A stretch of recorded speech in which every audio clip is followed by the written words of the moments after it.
President Trump just posted a video that I want to see what you guys think about. Like, how do you guys interpret this? This is very, very interesting. This happened, it's interesting because President Trump posts and he is highlighting the Iranian people. And to me, it suggests that he's about to do something, but I'm not sure. So I wanted to ask you guys what you think it means. And it's interesting because it seems like exactly when we think that President Trump has stopped thinking about the Iranian people, all of a sudden he does something that it seems like that shows that he hasn't. But also, this type of messaging is also matches getting close to the end of the ceasefire between the Islamic Republic and United States, and it also matches the airstrike carrier groups getting closer to the Persian Gulf. We already know that USS Abraham Lincoln is there. What was USS Tripoli is there. But the three that are on the way are USS Gerald Ford, which had to go away because there was a fire, and now it's coming back after repairs. And we also have the USS Boxer on the way. That is actually the most important one that everybody's looking at because it has certain abilities. It has, what are those things called? The hovercrafts. And what is that ability called where you could operate from sea and all the way to land all of a sudden? But that has a specific name. We call it abi khaki in Persian. Amaliyat abi khaki. I know it has a specific name in English as Amphibious? well, but I forgot. Amphibious? Amphibious. Thank you. Yes, amphibious. So it has capability of amphibious operation. So it looks like it's really effective for taking islands, and also, of course, the George H.W. Bush seems to be on the way as well. But let's look at President Trump's message and the video that he posted, and what you guys make of it. This was posted on his Truth Social here. Sometimes in history,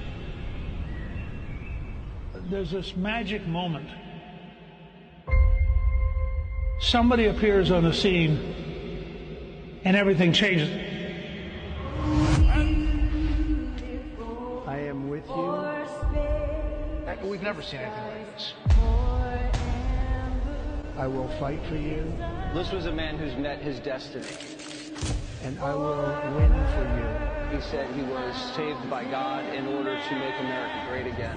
His victory was the greatest comeback of all time. You're watching history, so buckle up. I don't think that the Iranian people have ever been this seen, ever.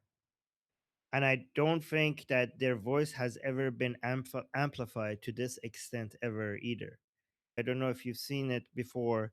Like when this happened, we were, I think Nara remembers, we were mentioning on our Persian channel how important and powerful this method is. In fact, on our Persian channel, we were one of the first people who started campaigns like this, which I could show you, by the way.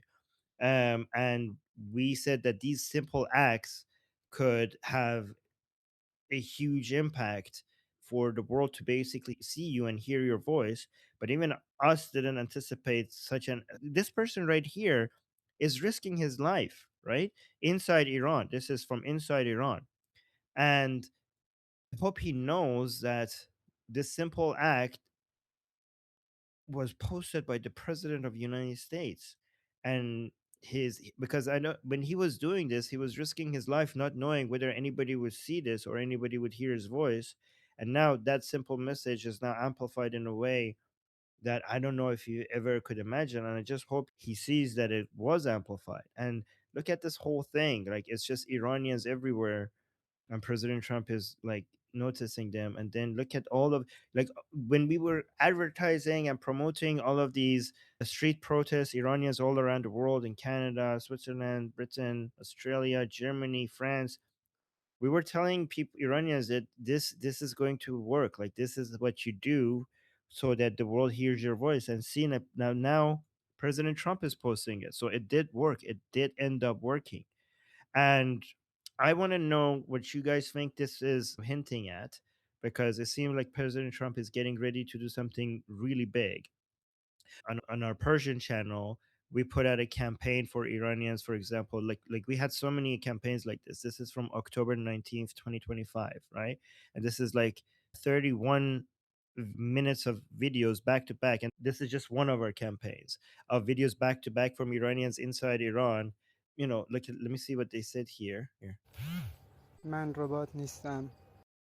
Yeah, so this was in response to the Haaretz article that's saying Iranians who support Pahlavi are bots. So this guy is from Baluchistan, like one of the poorest areas in Iran. He's saying, I'm not a bot." Hold on. من ربات نیستم. Here, there we go. من ربات نیستم. I'm not a robot. من یک بلوچم. I'm a Baluch از شهرستان جیروف. from the town Jirov. من از شاهزاده رضا پهلوی رضا شاه دوم حمایت خود را I support Princess of Pahlavi II and King Reza Pahlavi II. اعلام می کنم و تا پای جان پشت ایشان هستیم و and I will fight for him until my dying breath. پشت ایشان هستیم و لعنت بر چپول پوپولیست. And curse be upon populist leftists. لعنت بر اسلام متحجر. Curse be upon Islamic backwardness. تشکر از آرمین. Oh, it says thank you to Armin. But like we had so many of these, right? Like for example, we told everybody to record their shoes and then come up and record their surroundings so that they could tell that this is in Iran. اینجا ایرانه، مهر 1404. زنده باد رضا پهلوی دوم. این آخرین نبرد پهلوی برمیگرده. So again, we had we had multiple campaigns like this. We had campaigns, people saying that they support Pahlavi. We got hundreds and hundreds of videos on that campaign. We had campaigns, people thanking Israel, saying I'm Israel Chai. We had campaigns, people thanking President Trump, we had campaigns, people asking Israel and United States to come and help out with the revolution.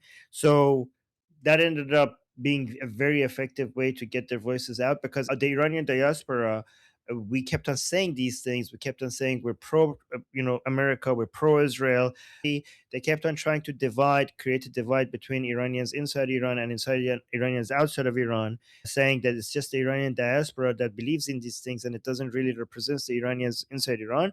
And so we had so many campaigns on our Persian channel, on the Atheist Republic Persian channel, with these messages coming out, and we spread them out. We actually managed to get the first video from the protest saying "Am Israel Chai" in the middle of the protest was sent to us, and we put it out there. And that was a historic thing that we achieved. So again, I just wanted to have this recorded because I wanted to say that because many times I was thinking, have we been correct? Like we've been telling Iranians that these activities, the Iranians inside of Iran, that these activities are important and it's going to help them get them seen and heard. We told Iranians outside of Iran that participating in the protests and the rallies is going to get them seen and heard. And sometimes I'm a skeptic by nature, so sometimes I'm thinking like, have we been like advocating for the right methods? And then when President Trump posts that video where you can see exactly a video from inside Iran, him putting a message out there to President Trump, and then also covering all the rallies of the Iranians outside of Iran, then it gives us hope that okay, we were on the right path. So it gives me hope that we didn't misguide people. But yeah, what do you guys think about the video that President Trump posted? Do we have any twos? Because I want to see if anybody. Yes, Daniel wanted to respond first. So it gets some like a sense of normal, like of normality, because I'm used to see a lot of all those lefty propaganda, all the lefty rallies, all the pro-Pali, and now out of a sudden we see like the good, if we can say good propaganda. Like, all right, yeah, it's a battle of narratives, so we also have like Donald Trump goes and posting a lot of stuff, and now also this video, it's like it's a kind of a good propaganda, I guess. And considering that there's ton of power is gathering around Iran again, as you mentioned before, all the USS, it's easier to say who didn't come there and mention all the ships that gathering around Iran. Trump needed this 2 weeks of ceasefire to regroup, rearrange, and come back and getting the fighting prolonged. Okay. All right. Who's next? Rick? My take on it is it's a message twofold. The first part's to the Iranian people to let them know that he's still with them. The second part is to cut through all the propaganda from the left and the crazy Tucker Carlson, Candace Owens at home saying this is just another Iraq and Afghanistan, and let them know that these people want us there. This is different. That's my take on it. Do you think it suggests that we're going to see military operations soon? That post? It suggests something. I'm not sure what. I think there's probably going to be a change in military operations. I don't think they're just going to be bombing. I think they're going to do something different, but that's my guess. In addition to all of that, I think that it's also meant for the regime to look at and be like, Trump didn't forget that he can also pressure you guys through this way, make you remind you guys that the people are also a threat and that he's going to back them up. I'd like to see him make more posts or statements about the Iranian people to possibly suggest that we're moving into a stage where they're the goal to support. Actually, that's a very good point because, the way I've been thinking about it, which is missing what you just added, is that President Trump is using 3 weapons for 3 different battlefields, right? President Trump is using military operations, blockade of the Iranian ports, and negotiations. And again, a lot of people don't see it this way, but negotiations are also being weaponized. A lot of people think negotiations are for de-escalation, but I think negotiations are also being weaponized. So the military operation is for the obviously the the military battlefield. The blockade, so we have 3 powers, right? You have the military power of the Islamic Republic, the economic power of the Islamic Republic, and we have the ideological power of the Islamic Republic. So President Trump is using 3 different weapons for 3 different powers. The military operations is to hurt the military power of the Islamic Republic. The blockade is to fight in the economic battlefield, to hurt them financially. And the negotiations is a really good way to hurt their ideological power in the battlefield of the narratives. Because if you only did military and blockade, then the regime supporters might think that ideologically they will keep supporting the regime. But if you keep switching between these tactics and you do some negotiations and then go back to military operations or just go back to blockade, you're also messing with their regime supporters, so you're also hurting them from an ideological perspective as well. So these are the 3 that I thought about, but you're adding a 4th, that maybe President Trump wants to invest in the Iranian people. And you're so right, because he already tried to arm them once, though he did it the wrong way. But the fact that he already tried that shows that he also wants to invest in the Iranian people as a 4th weapon against them. I mean, and the reason, for people who might be new here, the reason why he did it wrong is because some even though he knew that this was the wrong decision, apparently some idiot advisors told him to give it to the Kurdish separatist groups. And again, there's a silver lining to that bad decision, is because now we could hit anybody in the head, that anybody anywhere that ever thinks that working with the Kurdish separatist groups is a good idea.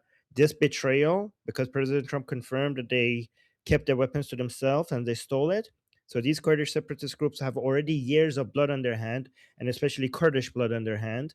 And now forever, we could show to the whole world that they have so many Iranians. When Iranian people needed these weapons the most, they decided to keep them the weapons. So anybody ever, anywhere, wants to do even a little bit defending the Kurdish separatist groups, we could shut them up immediately with what happened. Okay, I will respond next. What stood out to me in the Trump video is that America the Beautiful is playing in the background. There are American flags front and center throughout the video, and there's a scene where you see Iranians from cities across the world that are with this movement.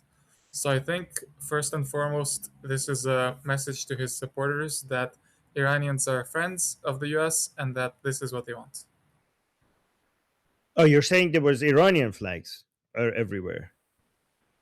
Yeah, and the beautiful thing is that you had all the flags. You have the Iranian flag, you had the Israeli flag, and you had the American flags all mixed with each other, which brings them all together. Yeah, and it also demonstrates that Iranians are very pro-American.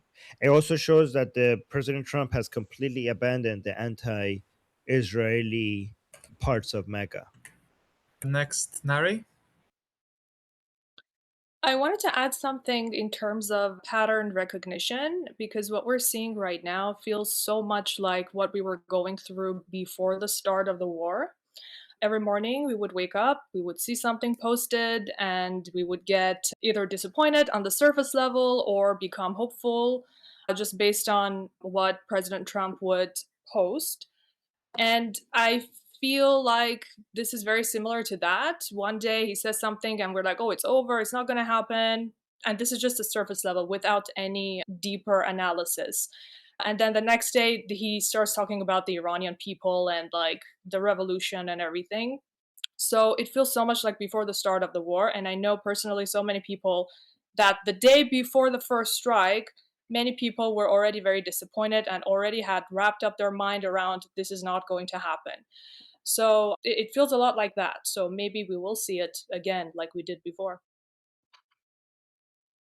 You know, that's actually very true, because one thing that we noticed before the Operation Epic Fury is that President Trump's tone regarding the Islamic Republic kept on getting more hostile and hostile as the airstrike carrier groups were getting closer and closer. So you can see this is happening again. I don't know if it's because of that or not, but you know, President Trump was saying like, oh, the Iranian people, I guess like some people died in stampede. Remember how annoying that was to the Iranians? Like, what stampede? And as the airstrike carrier groups were getting closer, it was like, these people are evil. And then as when they were in place, yeah, like, yep, they killed more than 30,000 people, right? And then it's like confirmed it right there. Right? Yeah. And not to mention the negotiations when they were saying we want to attempt to negotiate, and these are our, you know, it's the same exact situation, I feel. So, I mean, if it happens exactly again, it's embarrassing. Exactly the same way again. This is going to be the third time. The third time, because we also had this during the 12-day war. President Trump saying the negotiations are going really, really, really well. And then wham. And like immediately like, nope, I'm not happy. Let's hit them. So this will be the third time that this has happened. And it will be very, like, the regime supporters will be very angry with the Islamic Republic, because you're like, how many times do you have to fall for this?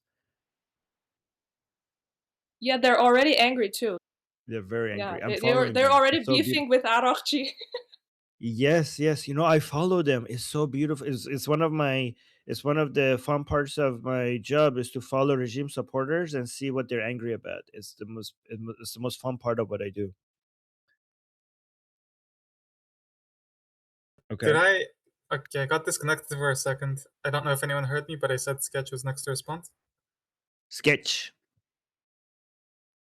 Hello, can you hear me? Yes. Okay, there is the bombing war, the epic fury. There's economic fury, attacking the banking, anybody that's transactioning with those banks. That's another angle. There's the psychological angle of, yes, I'm making deals with these guys. These are my friends. Go ahead, hit him with a bat. This is my friend. Let me shake his hand right in front of you. Okay, I'm going to leave him here among you so you guys can tear him to pieces. There's that psychological angle you were talking about. There is the tariff angle. If China gets caught too close, if anyone gets caught too close, they're going to get tariffed. Another thing I think it's going to be more subdued, and it's there. It's kind of like a Cold War. The support of Pahlavi can't be too direct, because then we are imposing regime change. The support of the protesters can be a little more direct, because that's more about the people. But it's still going to be more in the background operating and less talked about directly. So I would not like to have the people be disheartened because part of this is politics. Part of this, you're not going to do it in front of everyone. You're just going to have things moving in the background. If he pushes Pahlavi to the front, if he starts supporting him directly, that's just going to paint a giant target on him by everyone who hates Trump around the world. But I would like to, don't be disheartened. There's not just 3 layers or 4. There's a lot of layers of encircling and isolating Iran right now that people should not be disheartened. That would be what I would have to say on that. That's my turn. Yeah, I mean, you're very correct. It also gives the impression that Pahlavi was picked by the Americans or Israelis if they support him directly, rather than by the Iranian people. Like, it seemed like he was just handpicked by other powers, right? So there's also that. I also want to go back to what Nara said regarding the up and down experience. It always reminds me of this meme. People who are like, apparently they are not used to what President Trump does. He's just going up and down the roller coaster, and some people are used to it and they know how this works, and some people are confused and are trying to figure out what the hell is happening. Right.